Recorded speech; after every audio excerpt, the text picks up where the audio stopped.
사도 요한은 12명 제자 중에 제일 나중까지 살았던 사람입니다. 이 사람이 약 AD 90년쯤에 요한 1서, 요한 1, 2, 3서, 요한복음, 요한계시록을 기록했습니다. 그러니까 사도 요한이 예수님의 복음이 쫙 전달돼가지고 교회에서 신앙생활 하는데 그 교회들 모습을 보니까 이단들이 침투에 들어와가지고 예수 믿는 기독교 신앙의 교리를 변질시키는 거예요. 자꾸 바뀌는 거예요. 여기 지금 본문을 이해하는데 두 가지를 꼭 염두해야 됩니다. 하나는 지금 사도 요한이 편지를 쓰고 있는 서신자들, 교회들 안에 파고드는 이단이 어떤 이단들이냐. 그 사람들이 믿는 이단은 영지주의라는 이단입니다. 영지주의. 이게 그 당시 초대교회에 깊이 파고들어왔던 이단 세력입니다. 이 영지주의 이단은 예수님에 대해서 어떻게 생각하냐면 예수님이 태어날 때 우리 인간과 똑같은 인간이 하나님이 아니다. 하나님이 아니고 완전한 인간, 어린아이로 태어났어요. 그래가지고 예수님이 자라가지고 공적 사역으로 가기 전에 세례 요한에게 세례를 받죠. 예수님이 태어날 때부터 인간의 몸으로, 하나님 인간의 몸으로 태어난 게 아니라 예수님은 우리가 똑같은 인간인데 세례 요한의 세례를 받을 때 성령이 임할 때 하늘에도 그리스도라는 제 성자 하나님이 예수란 몸속에 쏙 들어왔다. 그러니까 3년 동안 공적인 사역을 하다가 십자가에 달릴 때 그리스도라는 신성 제2위 하나님은 떠났다. 인간에 있으면 십자가에 죽었다. 이게 영주주의가 말하는 기독론이에요. 그다음에 또 하나는 예수님이 부활하셨는데 몸을 가지고 부활한 것이 아니라 영혼만 부활했다. 이게 가현설. 눈에 보니 형체만 있고 육체는 없는 그런 형태로 부활했다. 이게 그 당시 영지주의가 퍼뜨린 이단적 내용이에요. 예수 그리스도의 인격과 사역을 부정하는 이런 내용에 대해서 사도 요한이 오늘 본문에 보면 아주 강하게 책망합니다. 22절 읽겠습니다. 시작. 거짓말하는 자가 누구뇨? 예수께서 그리스도심을 부인하는 자가 아니요. 거짓말쟁이. 거짓말하는 말이 자주 나오고 거짓말쟁이가 누구냐? 예수께서 그리스도심을 부인하는 자가 아니냐. 사도 요한은 적 그리스도를 거짓말하는 사람으로 거침없이 지적합니다. 사도 요한은 형제들에도 서로 사랑해라 사랑해라 이렇게 말했어요. 사랑의 사도로 사랑을 강조한데 교회를 이탈해가지고 예수님에 대해서 잘못된 왜곡된 내용을 전달했다고 해서 이들을 거짓말쟁이라 그러니까 아주 단호하게 거침없이 지적을 합니다. 신약 성경이 보여주는 특징적 요소이기도 합니다. 성경은 여기 보십시오. 복음을 이탈된 거짓된 복음을 전할 때 어떤 태도를 보이는지 사도 바울 같은 경우는 그러나 우리는 혹 하늘에서 하늘로 떠는 천사라도 하늘에서 온 천사라도 우리가 너에게 전한 복음 외에 다른 복음을 전하면 저주를 받을지어다. 아무리 인격이 훌륭하고 도덕적으로 탁월한 사람이라도 예수님에 대해서 다른 복음, 예수 믿는 것 말고 다른 방법에도 구원이 있다. 이렇게 전하면 그 사람을 저주를 받아야 마땅하다. 인격이고 뭐고 예수님의 복음이 왜곡되게 전달되면 이 사람은 저주를 받아라. 고린도전서 16장 22절에서도 만일 누구든지 주를 사랑하지 아니하거든 저주를 받을지어다. 누가복음 3장 7절에서는 독사의 자식들아, 세례 요한이 그 당시 사람들한테 독사의 자식들, 뱀의 우선자라 이렇게 책망합니다. 누가 너희를 가르쳐 장차올 진노를 피하나더냐. 굉장히 단호하게 책망하죠. 예수님께서는 바리새인들에게 회칠한 무덤, 너희들은 속은 썩은 냄새가 나는데 겉으로는 포장한 사람들이다. 이렇게 회칠한 무덤이라고 아주 단호하게 강한 책망했습니다. 성경적 처신의 원리에 있어서 성경 우리가 자신을 위해서 참아내는 것과 왜곡된 진리에 대해서 어떤 태도를 취해야 될 것인지를 그 처신 원리를 가르쳐 줍니다. 흡접할 때 참을 때 산상소인에서는 네 오른뺨을 치거든 왼편도 돌려대라. 이건 어떤 소욕과 모욕을 해도 이것들은 참아내라. 너의 인격적인 모독을 당할 때는 개인적으로 억울한 일, 어려운 일 당할 때는 관용하고 사랑으로 받아내라. 우리를 업신여고 핍박하는 사람들에 대해서는 잘 견뎌라. 이것이 오른밤을 치거든 왼편도 돌려더라.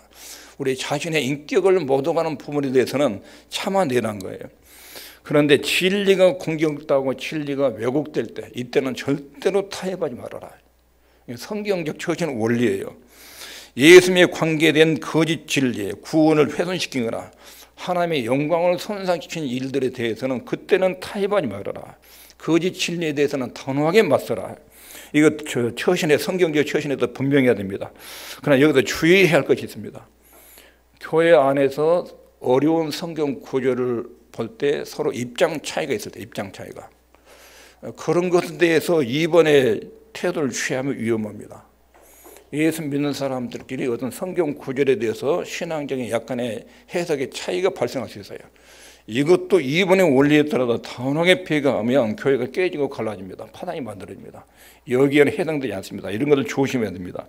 그러면 사도 요한은 왜 적그리스도에 대해서 이렇게 단호하게 대처하라고 말하는지, 적그리스도를 단호하게 다뤄야 될 이유에 대해서 몇 가지 언급합니다. 첫 번째 있습니다. 시작. 거짓을 말하기 때문에. 적그리스도는 거짓말쟁이, 거짓을 말해요. 진리를 말하는 사람들이 아니에요. 거짓말하는 자는 누구냐? 예수께서 그리스도임을 부인하는 자가 거짓말하는 자다. 이단자들이 가르치는 내용은 사실과 전혀 부합되지 않는다. 요한은 자신의 가르침의 본질을 요한 1서 1장 1절에서 뭐라고 그랬습니까? 내가 태초부터 계신 생명의 말씀에 관해서 여러분들에게 전합니다. 태초부터 계셨던 예수 그리스도에 대해서 내가 여러분들에게 전합니다. 내가 그 예수님은 내가 3년 동안 따라다니면서 내 눈으로 보았고 만져봤고 들었습니다. 3년 동안 따라다니면서 변화산에서 주님의 변형된 모습도 봤고 십자가에 죽는 모습도 봤고 부활하신 모습도 봤고 그리고 승천하신 모습까지 다 내가 곁에서 일일이 세심하게 봤습니다. 그분은 분명히 하나님이시고 완전한 인간입니다. 이 두 가지, 하나님이시고 인간입니다. 그리고 출생 때도 하나님으로 하나님 인간의 몸으로 태어났고 십자가에 죽을 때도 하나님이 인간의 몸을 입고 죽으셨습니다. 그리고 부활하신 주님을 내가 직접 만져도 받고 그분과 같이 40일 동안 땅에 있었습니다. 이렇게 내가 예수 믿어도 내 눈으로 보고 듣고 만져보고 이렇게 분명하게 내가 만드신 그 예수님을 내가 여러분들에게 전합니다. 내가 여러분들에게 전한 메시지는 요한 1, 2, 3서는 환상이나 상상에 기초한 것이 아니라 사실에 기초해서 그 내용을 분명하게 전합니다. 그런데 거짓말하는 사람이 누구냐? 지금 교회에 파고들은 그 사람들이 예수님이 이렇게 저렇게 말하고 예수님이 태어날 때는 인간이었고 세례받을 때 하나님이 성자 하나님이 들어왔고 십자가에 죽을 때 떠났고 그리고 예수님 부활할 때 육체로 부활하지 않고 몸 이 형상만 나타나고 이런 쓸데없는 이야기를 하는데 이건 전부 다 거짓말입니다. 내가 3년 동안 따라했던 그 예수님은 내가 정확하게 여러분들한테 전합니다. 이 전한 것 외에 다른 예수를 믿으면 여러분들이 구원이 이루어지지 않고 죄도 용서가 안 되고 변화도 안 되고 마귀의 소리를 이길 수 없고 지옥 갑니다. 이렇게 아주 분명하게 전합니다. 그런데 적그리스도는 거짓말한다. 예수님에 잘못 가르친다.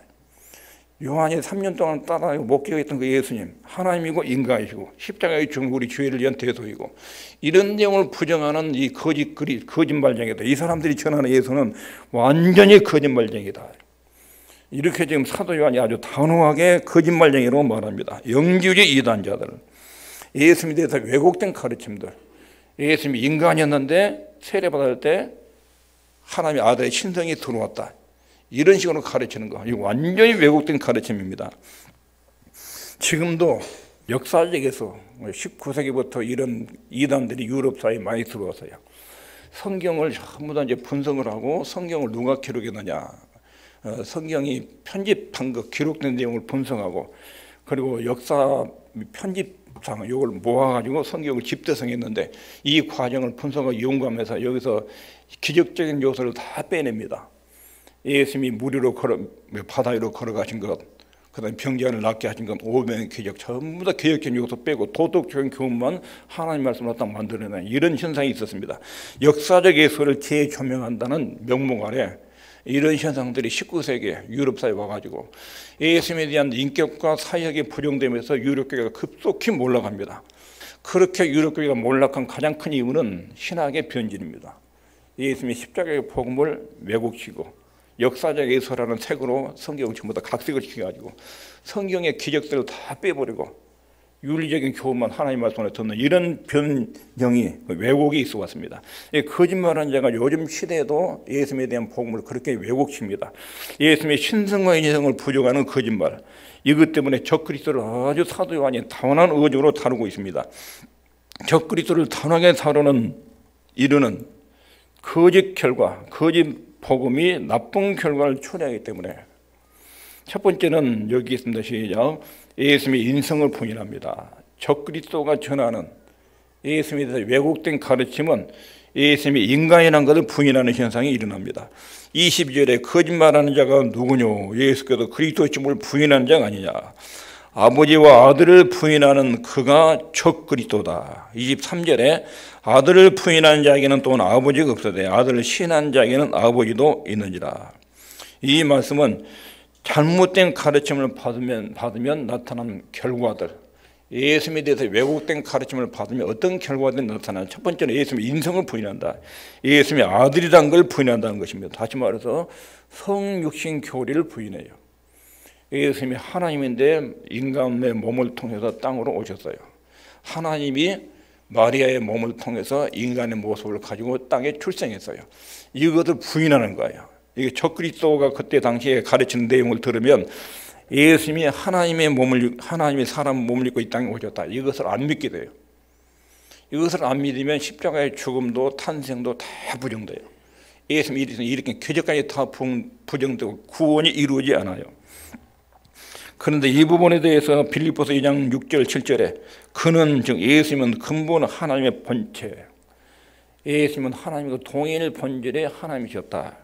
하나님과 동등됨을 취할 것을 여기지 않고 오히려 자기를 비워 종의 형체를 가져 사람들과 같이 되졌다.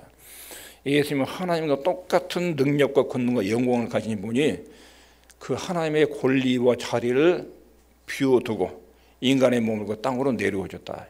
이게 빌립보서 2장 6절 7절에서 예수님이 신성을 말해요. 그리고 요한이 그 시대에 예수님의 인성을 하도 이 신성을 부인하는 현상이 일어나니까 요한복음을 딱 기록할 때 서두에 뭐라 기도하냐면 태초에 말씀이 계신지라. 이 말씀이 언제 계셨어요? 천지 만물을 창조하기 전에 예수님이 계셨다. 창조 전에 계셨다. 이 말씀이 육체를 입고 땅에 오셨다. 이 말씀은 하나님이다. 말씀이 없이는 창조된 것이 하나도 없다. 하나님의 말씀인데 그분이 말씀이 하나님이고 하나님이 다 우주를 창조하셨다. 그리고 14절에 말씀이 육신이 되어 우리 가운데 거하시면 우리가 그 영광을 보니 아버지의 독생자의 영광이요 은혜와 진리가 충만하더라. 사도 요한의 요한복음을 열자마자 예수님의 신성부터 바로 이야기해요. 왜냐하면 그 당시 교회 안에 이런 영주의 이단이 들어가지고 예수님의 신성을 부인하는 현상들이 자주 일어나니까 인사도 뭣도 없어. 바로 기록할 때 예수님 신성부터. 요한 1서에서도 1장 1절에 인사 없이 바로 예수님 신성부터 말해요. 태초부터는 생명의 말씀이 관하여. 이만큼 그때 교회는 심각한 이단의 위협을 받았어요. 예수님의 인성, 성육신을 부인하는 이단들, 동정녀 탄생, 다른 기적, 예수님의 출생, 부활 다 무너져요. 예수님의 성육신을 부인하면 예수님의 안에서 이루어진 십자가의 죽음과 부활과 승천, 그리고 하나님 보좌 우편에 하신 것, 재림, 이것까지 다 부정되는 현상이 일어납니다. 이런 가르침은 예수님의 인성을 부인할 뿐 아니라 예수님의 인격도 사역도 부인하는 현상으로 이어집니다. 그 적그리스도를 왜 단호하게 다루느냐. 예수님의 성육신을 부인하게 되고 예수님의 인격도 사역도 안 믿게 되는 현상으로 번지게 됩니다. 거짓말하는 자가 누구냐. 예수께서 그리스도의 칭을 부인하는 자가 아니요. 예수께서 그리스도이시다. 그리스도라는 뜻이 뭐지요? 기름 부음을 받은 자. 구약 히브리어로는 메시아, 헬라어로 그리스도, 기름 부음을 받은 자. 이 말은 구약 시대 사람들이 많은데 하나님이 몇 사람을 딱 특별하게 빼내요. 특별하게 구별을 지어서 직무를 줘요. 기름 부어가지고 특별 직무를 주는데 그 사람들이 왕, 제사장, 선지자예요. 그러니까 예수님은 하나님으로부터 특별한 직무를 받고 기름 부음을 받은 자라. 그 특별한 직무가 뭐지요?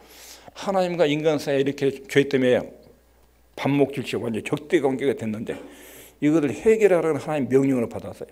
그리고 땅으로 하나님이 인간의 몸을 입고 오셨어요. 성자 하나님이 땅에 내려가셔서 하나님과 내 사이를 인간과 하나님 사이를 가로막은 죄 문제를 십자가로 처리하시오. 그래서 예수님이 그 문제를 처리해 땅에 오셔서 이게 특별한 직무예요. 이게 예수께서 그리스도이시면 그 말이에요. 예수가 그리스도라.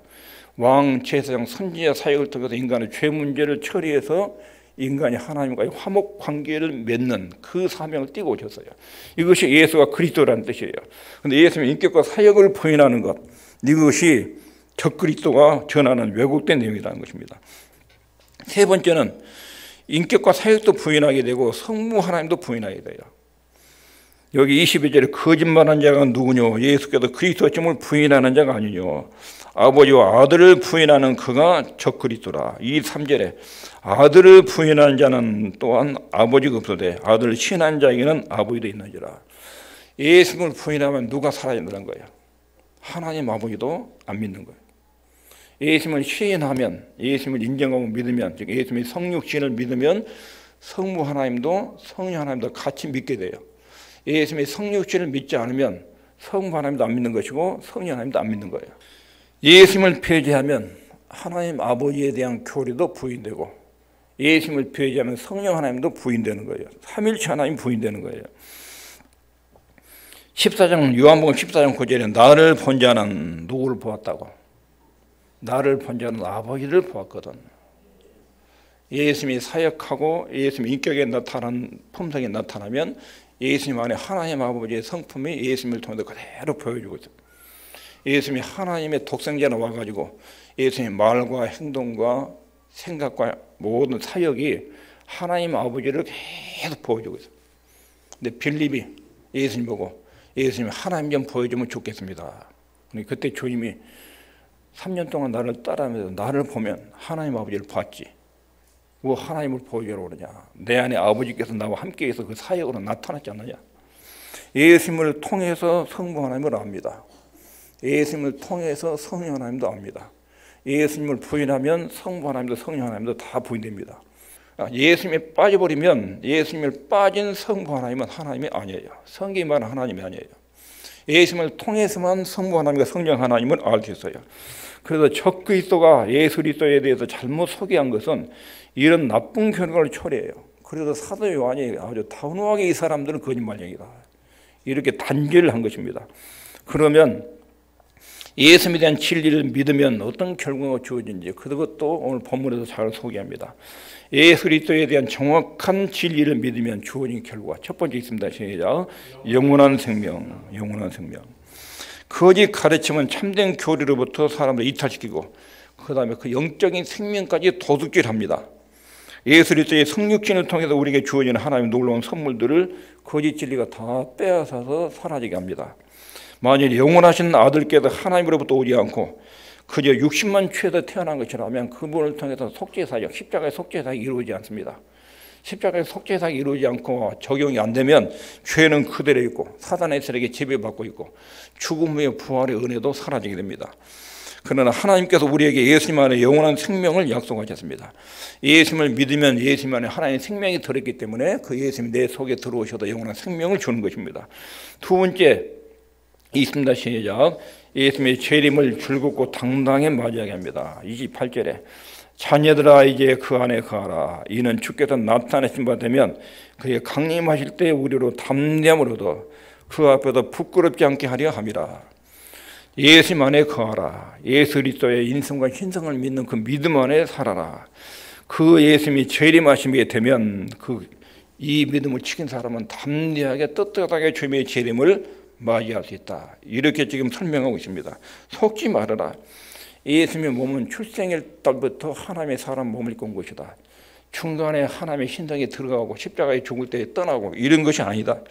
예수님이 출생할 때도 하나님으로 하나님의 인간의 몸을 입고 태어난 것이고 그리고 사역할 때도 그렇게 사역하고 죽을 때도 하나님의 사람 몸으로 십자가에 죽으셨다. 그리고 부활할 때 육체를 가진 모습으로 부활했다. 우리가 그 현장의 목격자다. 우리 제자 중에 도마라는 사람이 나는 예수님의 부활을 도무지 믿지 못하겠다. 예수님의 손과 발을 내가 만져보지 않고 믿을 수 없다. 그렇게 말했는데 11명의 제자들 모일 때 예수님이 그 가운데 나타나셨다.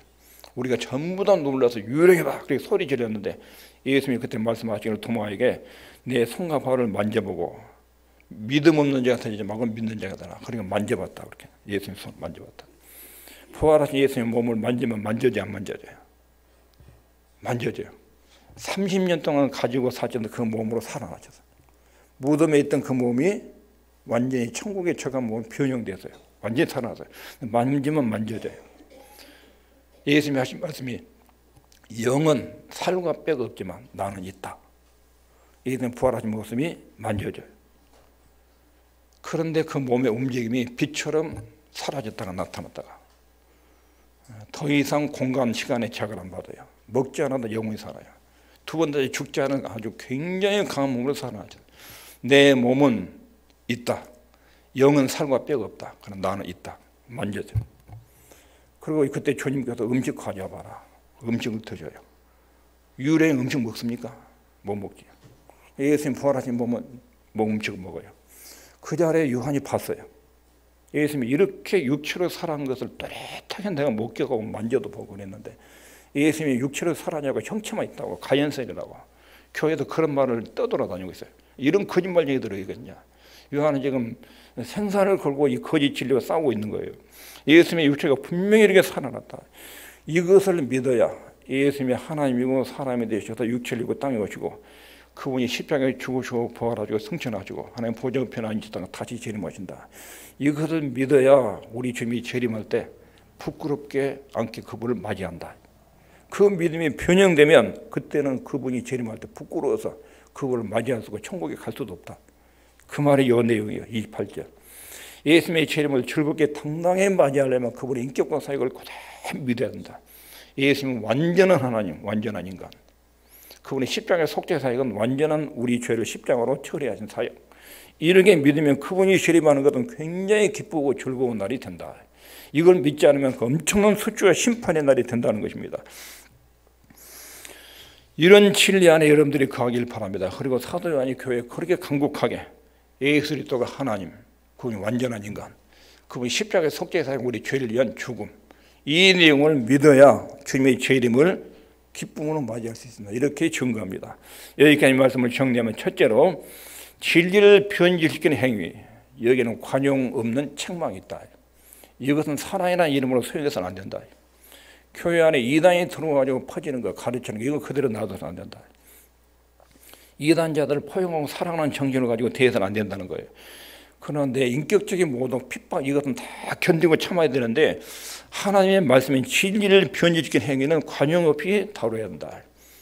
그러나 우리하고 입장의 차이가 있는 약간의 성경 어려운 구절이나 해석 문제는 그것은 그런 태도로 다루면 안 된다 하는 것이 첫 번째 원리예요.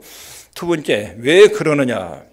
영혼을 약탈하는 행위 때문에 이 부분은 관용해서는 안 된다. 이단들이 교회에 와서 들어온 것은 절대로 관용해서는 안 돼요. 여러분 집에 오는 손님들을 누구든지 거기든 누구든지 다 수용해야 돼요. 사랑으로 대해줘야 돼요. 근데 강도가 들어온 것은 문을 열어주면 됩니까? 안 됩니까? 강도가 위장해서 이웃집 아저씨처럼, 택배 아저씨처럼 들어와서 누르면 그거 열어주면 죽어요. 이단들은 이렇게 영혼을 약탈하는 살인자들이에요. 이런 사람들은 관용을 해서는 안 된다는 성경적 가르침이에요. 왜 그러냐면 이런 거짓말들을 믿으면 비참한 결과를 초래하기 때문에. 이단자들이 가르친 내용을 잘못 믿어도 빠지면 비참한 결과를 초래하는데, 어떤 결과가 초래하냐면 예수님의 인생과 사역을 부인하는 결과를 초래해요. 그러면 구원이 취소돼요. 삼위일체 교례도 부인해요. 성부, 성장, 성령, 삼위 하나님의 동일 본질 하나님의 것을 부인하는 현상이 일어나게 돼요. 그리고 바른 진리를 믿어야 그 안에 영생, 사후세계, 천국에 가고, 그리고 예수님이 재림할 때 아주 당당하게 기쁨으로 맞을 수 있는 처지가 된다는 거예요. 이거 전체를 무너뜨린 것이 적그리스도의 행위다. 이놈들은 거짓말쟁이다. 여러분들 안에 들어가 있는 교회 안에 파고 들어왔는데 적그리스도를 절대로 관용으로 대해서는 안 된다. 성도를 사랑하라 사랑하라 이렇게 그렇게 이야기했던 사도 요한이 이 부분에 대해서만큼은 굉장히 단호 어조로 말해요. 이번엔 지금 우리에게도 하나님의 복음 진리를 변형시키는 이런 행위에 대해서는 아주 단호하게 대처해야 한대요. 그러나 교회를 핍박하는 세력, 그리고 우리가 인격적으로 모독을 당한 부분에 대해서는 잘 견디고 참아라. 그리고 또 교회 안에서 약간의 어려운 성경 구절에 대한 해석 차이로 발생하는 것은, 이것은 또 이런 태도로 대해서는 안 된다. 이런 처신의 원리들을 오늘 본문에서 가르치고 있습니다. 기도하겠습니다.